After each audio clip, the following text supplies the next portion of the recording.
Palo Alto, California. Musim panas 1971. Udara di kampus Stanford terasa tebal oleh ambisi, eksperimen, dan rasa ingin tahu yang melampaui batas.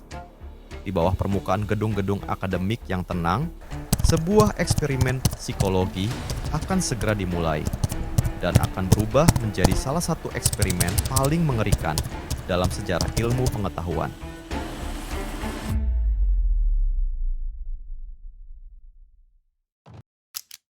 Semuanya dimulai seperti penelitian pada umumnya.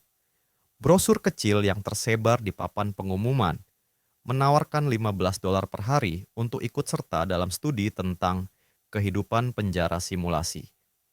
24 pria muda, sehat secara fisik dan mental, menjawab panggilan itu. Mereka bukan narapidana, bukan penjaga, hanya mahasiswa biasa, calon guru, calon dokter, calon insinyur. Mereka datang dengan niat baik.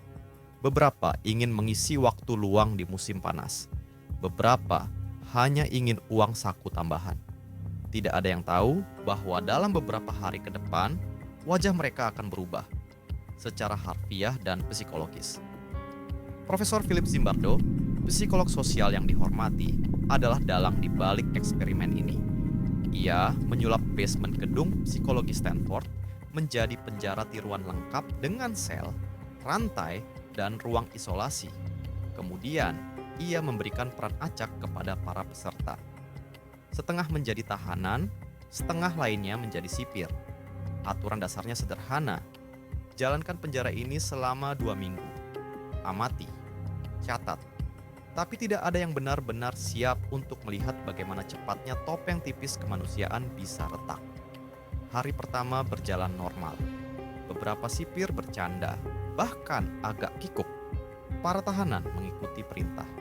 Tapi saat jam-jam bergulir, sesuatu mulai berubah.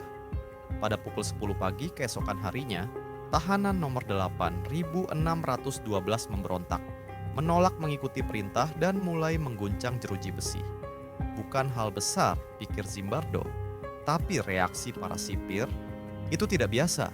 Mereka mengunci sel, menyuruh para tahanan berbaring, lalu mulai menghukum mereka. Push up, penghinaan verbal, tidur diganggu tiap jam. Bukan karena instruksi eksperimen, tapi karena mereka merasa punya kuasa. Dan kuasa itu memabukkan. Hari ketiga, sipir-sipir mulai menggunakan kacamata hitam untuk menyembunyikan mata mereka, kata mereka. Tapi itu juga menghapus kontak manusia. Mereka menjadi simbol kekuasaan anonim. Tahanan-tahanan kehilangan nama mereka diganti dengan nomor. Salah satu dari mereka, 819, mulai menangis. Ia ingin keluar. Tapi ketika mendengar bahwa rekan-rekannya menyebutnya tahanan lemah, ia berubah pikiran. Saya tidak bisa keluar. Saya adalah tahanan sejati, katanya sambil menangis. Kata-kata itu menghantam keras. Eksperimen ini bukan lagi permainan. Ini telah menjadi kenyataan yang diterima. Pada hari keempat, salah satu tahanan mulai menunjukkan gejala psikotik. Ia tertawa tanpa alasan, menjerit, muntah. Ia dipulangkan. Tapi bahkan itu tidak menghentikan eksperimen, justru semakin dalam. Zimbardo, yang seharusnya menjadi pengamat objektif, perlahan menjadi wali penjara. Ia menolak permintaan keluar. Ia membujuk tahanan untuk tetap tinggal. Ia menyaksikan siksaan psikologis dan membiarkannya terjadi. Karena, katanya, ini adalah bagian dari sains. Tapi pertanyaannya membayang di udara.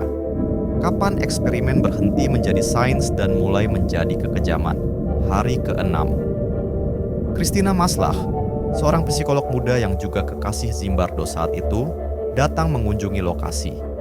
Ia melihat para tahanan gemetar, wajah penuh ketakutan, dan sipir yang tertawa saat memerintah mereka merangkak. Christina kaget. Ia menangis. Ini salah, katanya. Kau telah kehilangan akal sehatmu. Kata-kata itu akhirnya menghentikan semuanya. Eksperimen dibubarkan, bukan karena peraturan dilanggar, tapi karena satu orang cukup berani berkata, ini tidak manusiawi. Eksperimen penjara Stanford seharusnya berlangsung 2 minggu, tapi berhenti di hari ke-6. 6 hari yang cukup untuk mengubah pemuda biasa menjadi otoriter. 6 hari cukup untuk membuat tahanan merasa seperti bukan manusia. 6 hari cukup untuk membuat dunia akademik bertanya-tanya, apakah kita benar-benar sebaik yang kita pikir? Zimbardo kemudian menulis bahwa eksperimen itu membuktikan betapa mudahnya manusia tunduk pada sistem yang menormalisasi kekuasaan. Tapi ia juga menerima kritik keras. Banyak yang mengatakan eksperimen ini tidak etis, tidak ilmiah, dan lebih mirip pertunjukan sadis yang dilegalkan. Namun, satu hal tak bisa dibantah. Hasilnya mengguncang dunia. Dalam dekade setelahnya, eksperimen ini menjadi simbol dari kerapuhan moralitas manusia ketika berada dalam sistem yang korup.